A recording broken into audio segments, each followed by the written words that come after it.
Olá, eu sou o professor Rubens Ramos. Essa é a aula de Introdução à Economia, em sua parte 1, Questões Econômicas. Temos outra aula que complementa esse grupo. E essa aula aqui tem cerca de 9 minutos. Nessa aula vamos ver os dois conceitos básicos que geram a ideia da ciência econômica, a escassez e a eficiência. Como a moderna economia está dividida com ciência, microeconomia e macroeconomia, as questões fundamentais da economia contemporânea, os tipos de economia que vemos nos dias de hoje e o conceito de fronteira de possibilidade de produção. Esta aula é baseada no capítulo do livro Samuelson e Nordhaus, Economia, capítulo 1, o livro-texto do curso. Os dois conceitos principais que geram a existência da economia é a ideia de escassez e de eficiência. Escassez pela percepção de que os recursos disponíveis para os seres humanos vivendo em sociedade são limitados. Recursos materiais, os recursos humanos, a natureza, a tecnologia em certo momento da história, o tempo, o dia tem 24 horas, são recursos finitos, comparados a que as pessoas tendem a querer cada vez mais coisas de modo praticamente ilimitado. Essa escassez de recursos leva também a entender que forma podem os seres humanos organizar sua vida produtiva e de serviço para agir de modo mais eficiente nessa atividade. Então, a ideia de eficiência é outro ponto central da economia.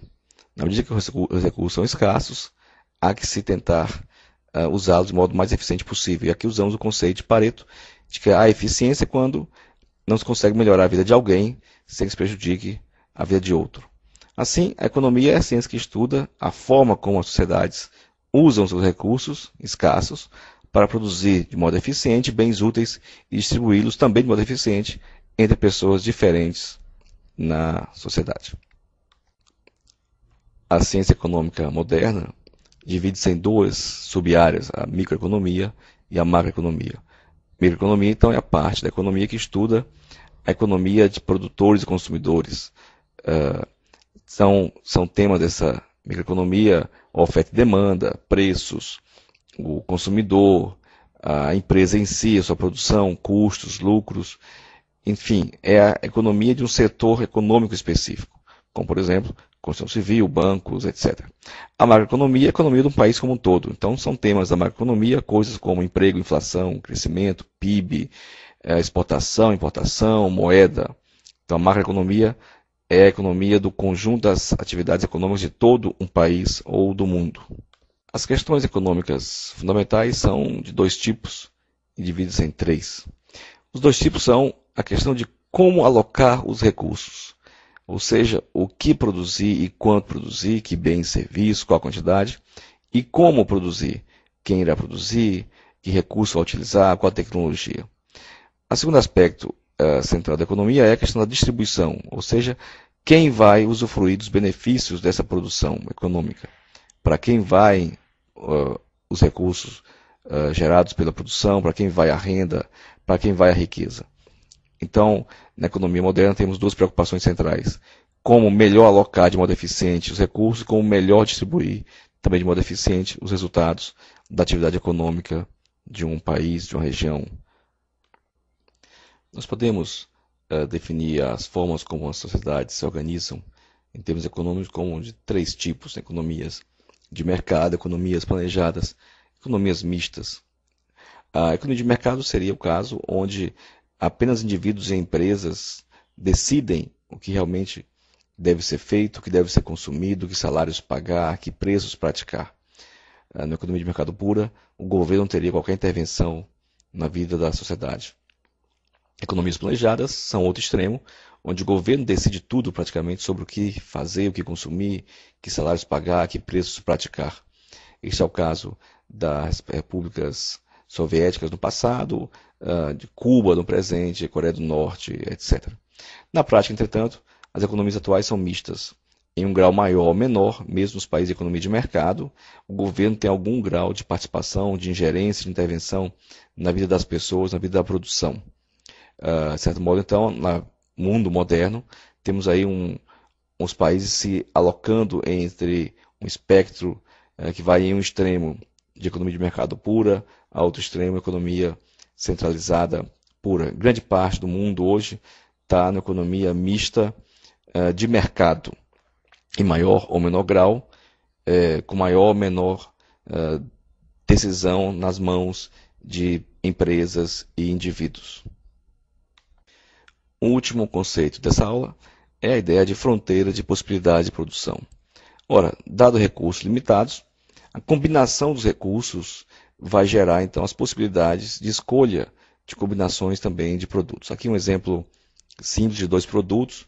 Consideremos que esse mapa, esse plano, representa o uso de todos os recursos disponíveis numa sociedade. Então, a escolha entre armas ou manteiga vai definir então como alocar os recursos em uma direção ou outra. Os pontos A, B, C, D e F seriam então as combinações de manteiga e armas, dado o uso pleno de todos os recursos.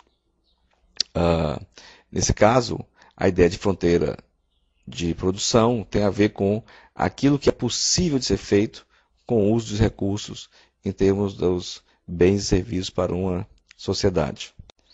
Assim, a linha que une aquelas combinações de produtos máximas possíveis feitas com o uso pleno dos recursos, chamaria então a linha da fronteira de produção, das possibilidades de produção. Toda a área que vai dos eixos até essa linha é uma área de possíveis combinações de produção dado o uso dos recursos. Agora, claramente, se aquela linha representa o máximo possível, o ponto U, por exemplo, é uma combinação ineficiente de produção, assim como o ponto I, que está fora desse espaço, é uma combinação de produtos impossível de ser realizada por aquela sociedade naquele momento. As mudanças na tecnologia, no nível de educação, os investimentos em máquinas, infraestrutura, no presente permitem a mudança dessa fronteira de possibilidade de produção para a direita, ampliando as possibilidades de combinações e de quantidades dos bens e serviços a serem produzidos. Então, o crescimento econômico acontece quando essa fronteira de produção desloca-se para a direita, aumentando as possibilidades que uma sociedade tem para gerar bens e serviços para as suas pessoas. Vimos nessa aula, então, que a economia, como ciência, surge da existência da escassez de recursos e da busca da eficiência do uso desses recursos para uma sociedade. Vimos também que a economia se divide em duas grandes sub-áreas, a microeconomia, que trata de empresa e consumidor, e a macroeconomia, que trata da economia nacional, economia mundial. Vimos também as questões fundamentais da economia, as questões ligadas à alocação dos recursos, o que produzir, como produzir, e as questões ligadas à distribuição dos resultados da atividade econômica, para quem distribuir produtos, para quem distribuir a riqueza. Vimos os tipos de economia principal, economia de mercado, onde as pessoas decidem o que produzir e consumir, a economia planejada, onde o governo decide, a economia mista, que é o padrão atual das economias em todo o mundo, praticamente. E vimos o conceito dos limites de produção de uma sociedade, que é a fronteira de possibilidade de produção, que é a combinação possível de produtos, dados os recursos disponíveis e a tecnologia em dado momento da história de uma sociedade. Esta foi, então, a aula de Introdução à Economia, sua parte 1, Questões Econômicas. Não deixe de ler o capítulo 1 do livro texto, que trata dessa aula.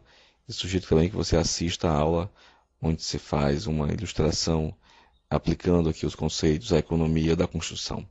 Eu sou o professor Rubens Ramos, obrigado por sua atenção.